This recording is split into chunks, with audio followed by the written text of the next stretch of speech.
حضرت محمد صلی اللہ علیہ وآلہ وسلم کا نکاح نبوت سے پہلے حضرت خدیجہ رضی اللہ تعالی عنہا سے ہوا، جن سے محمد طاہر، طیب، قاسم اور عبداللہ کی پیدائش ہوئی۔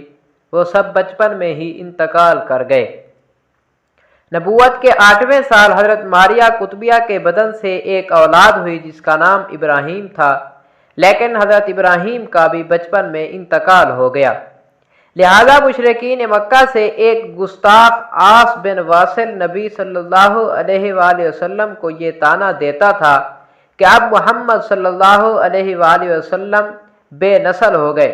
کفار کہنے لگے کہ محمد صلی اللہ علیہ وآلہ وسلم کی نسل ختم ہو گئی ہے اور محمد صلی اللہ علیہ وسلم کے بعد اس کا نام لینے والا کوئی نہیں ہوگا۔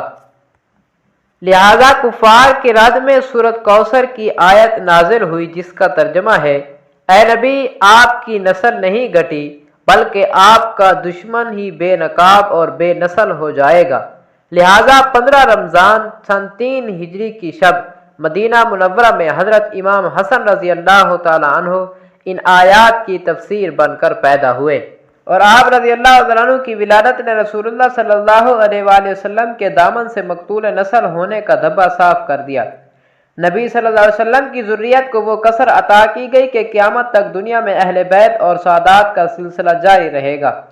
حضرت امام حسن رضی اللہ تعالیٰ عنہ کی ولادت کے قبل ام فضل نے خواب دیکھا کہ رسول اللہ صلی اللہ علیہ وسلم کے جسم مبارک کا ایک ٹکڑا ان کے گھر آ پہنچا ہے۔ جب ام فضل نے خواب کی تعبیر دریافت کرنا چاہی تو نبی صلی اللہ علیہ وسلم نے فرمایا کہ میری لخت جگر حضرت فاطمہ رضی اللہ تعالیٰ عنہ کے بدن سے ایک بچہ پیدا ہوگا جس کی پرورش تم کرو گی۔ آپ صلی اللہ علیہ وسلم کے گھر میں حضرت امام حسن رضی اللہ تعالیٰ عنہ کی پیدائش مدینہ میں آپ صلی اللہ علیہ وسلم کی پہلی خوشی تھی۔ آپ رضی اللہ تعالیٰ عنہ کی ولادت کے بعد نبی صلی اللہ علیہ وسلم نے اپنے نواسے کے کان میں اذان دی اور ان کے لیے دعا بھی فرمائی۔ لوگوں نے آپ کا اسم گرامی حمزہ یا حرب تجویز کیا، لیکن نبی صلی اللہ علیہ وسلم نے بحکم الہی حضرت ہارون علیہ السلام کے فرزند شبر کے نام پر آپ کا نام حسن رکھا، کیونکہ امام حسن رضی اللہ تعالیٰ عنہ کے والد حضرت علی رضی اللہ تعالیٰ عنہ کو رسول اللہ صلی اللہ علیہ وسلم نے حضرت موسیٰ کے بھائی حضرت ہارون کی طرح اپنا وزیر قرار دیا تھا۔ ایک روایت کے مطابق امام حسن رضی اللہ تعالیٰ عنہ کی پیدائش کے بعد رسول اللہ صلی اللہ علیہ وسلم کی خدمت میں ایک سفید ریشمی رومال پیش کی گئی جس پر حسن لکھا ہوا تھا۔ بعض علماء نے لکھا کہ یہ نام عربوں میں بالکل نیا تھا، اوپر اللہ نے اس نام کو لوح محفوظ میں لکھا ہوا تھا۔ امام حسن اور حسین رضی اللہ تعالیٰ عنہ آپ کے نواسے تھے، لیکن آپ نے انہیں ہمیشہ اپنا بیٹا قرار دیا، اور صحابہ کرام رضی اللہ تعالیٰ عنہ مجمعین بھی انہیں ابن رسول کے نام سے پکارتے تھے۔ امام حسن رضی اللہ تعالیٰ عنہ کی پیدائش کے 7 دن کے بعد آپ صلی اللہ علیہ وسلم نے ان کا عقیقہ کیا۔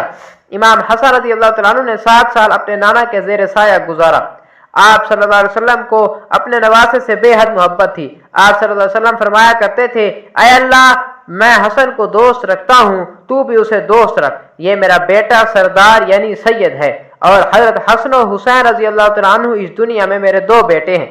بنو امیہ نے آل رسول پر بے پناہ ظلم کیے اور اپنے دور حکومت میں انہیں چن چن کر شہید بھی کیا۔